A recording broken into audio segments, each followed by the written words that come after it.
I would now like to introduce a woman who embodies discipline, who embodies approaching life on a spiritual level, and that is Miss Jacqueline Pilgrim, otherwise known as Miss Jackie, to me at least.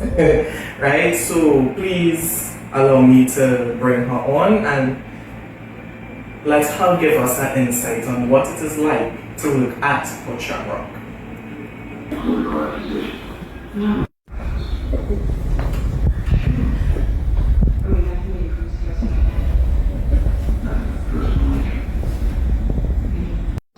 So hi, Miss Jackie. Can you give me your full name? I feel like always. Jacqueline Pilgrim Dimsoy. Nice. So, well, is it okay if I call you Miss Jackie? Not a problem.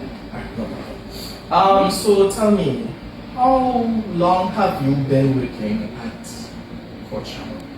I have been here for the past 22 years. Nice. I'm going, eh?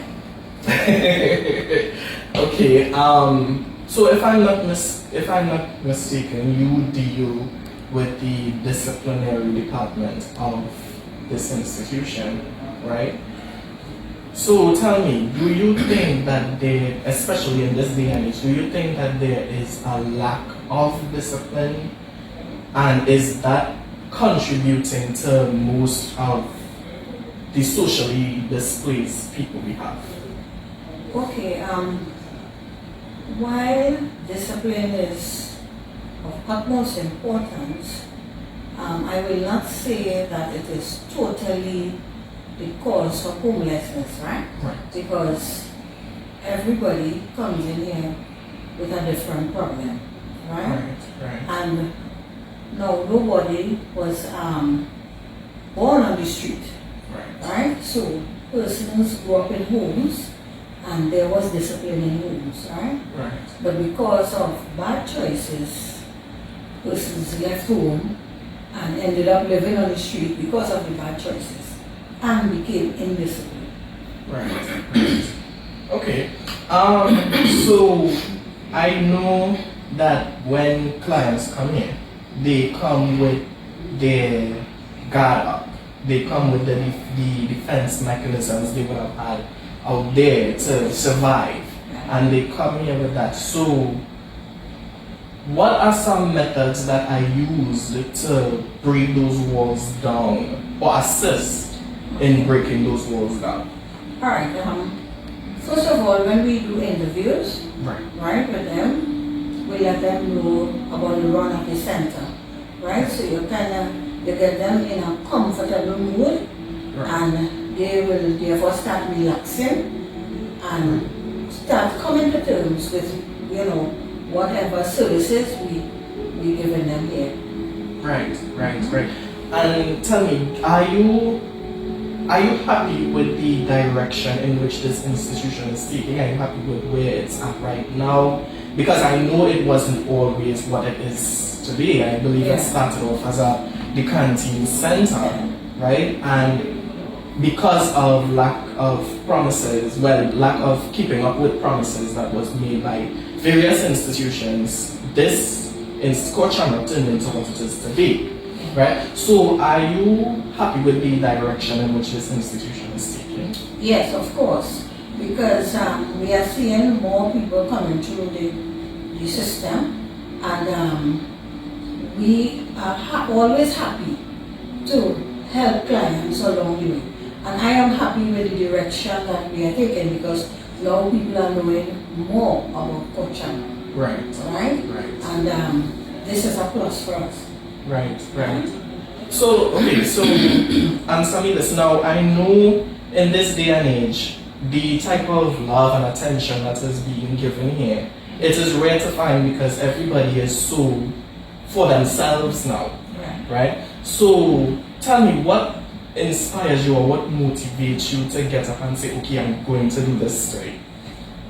Okay, as a mother, as a grandmother, you will have the passion, to help people and to see people grow into whatever they want to do, right? And it is always nice to come to work and face clients, hear their problems, and try to guide them along the way. Right. So that gives you the encouragement to come every day. Right.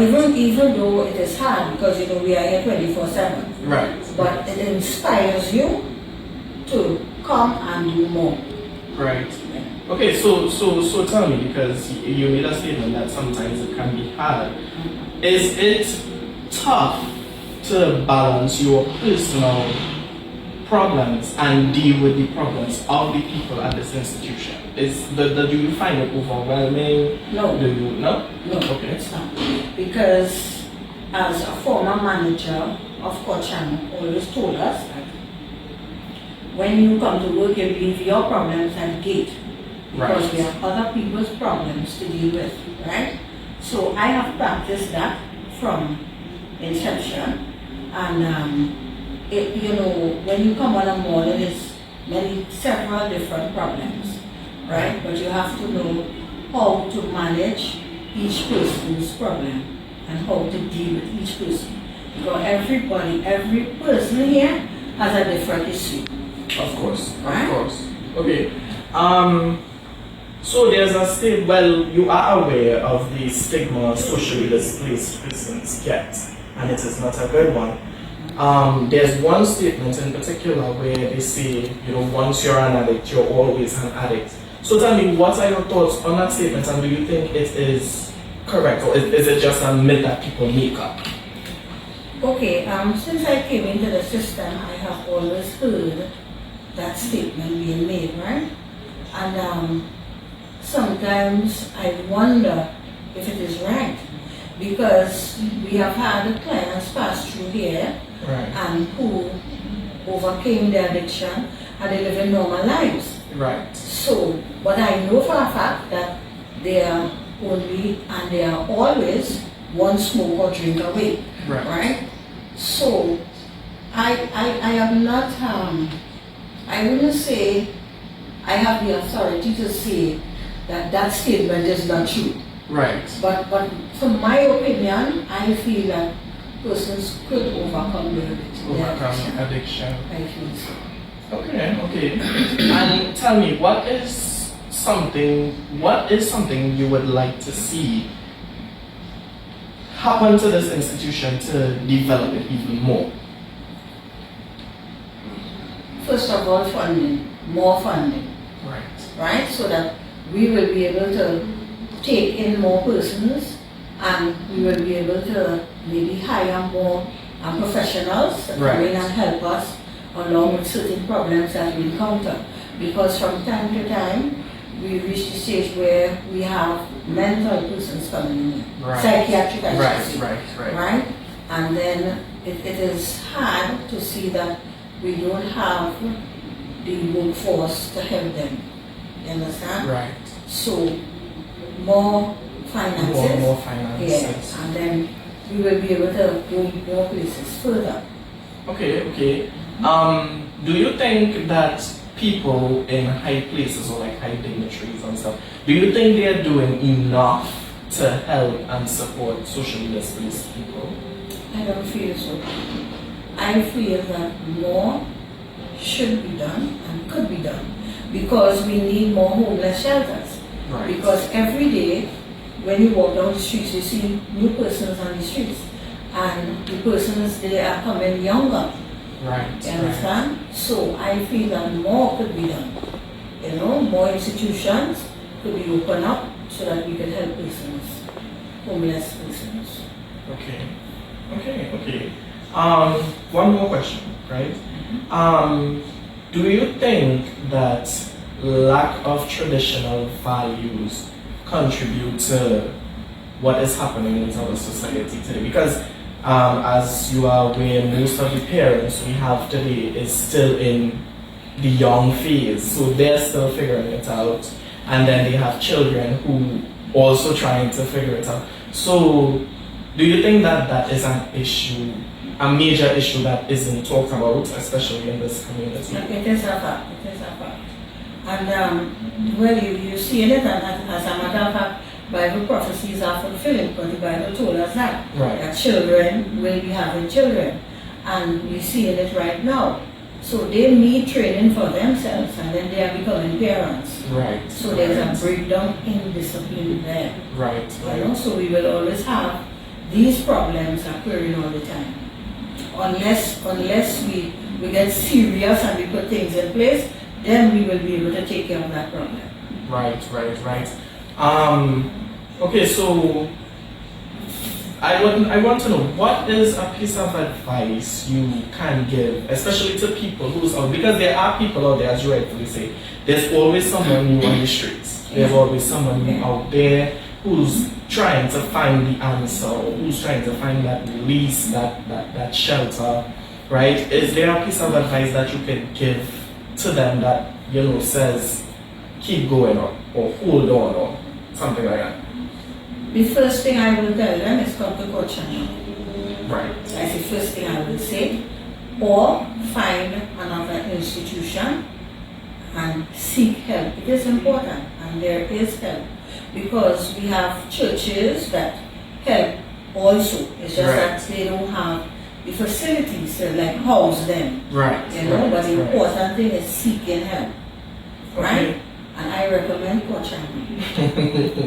All right. Well, I'm actually glad that you said that. Do you think that institutions now, do you think that they are promoting themselves enough for these people, or do you think that they are in the shadows? Well, plenty persons who come here, some of them say they never knew about Coach Shamrock, right? So I think that we need to do maybe more advertising. Right. You understand? That's where we need the media to come in and help us. Right? And when people know about us, they will come. Okay. And then some persons hear about us through maybe the hospital, like social welfare officers and past clients. Right. Clients who came and they get the stuff in order and left. Right. Okay, well, I'm glad to hear that there are clients that pass through and actually leave on a good note. That is actually good to hear. Well, I actually thank you. It is actually heartwarming to know that there are people like you doing this type of work, wholeheartedly. Because as I said before, everyone is so for themselves now that they don't give that time to help other people. And here you are doing an amazing job at it. And I'm so glad that there are people here, and I'm so glad that you're actually telling people about this place.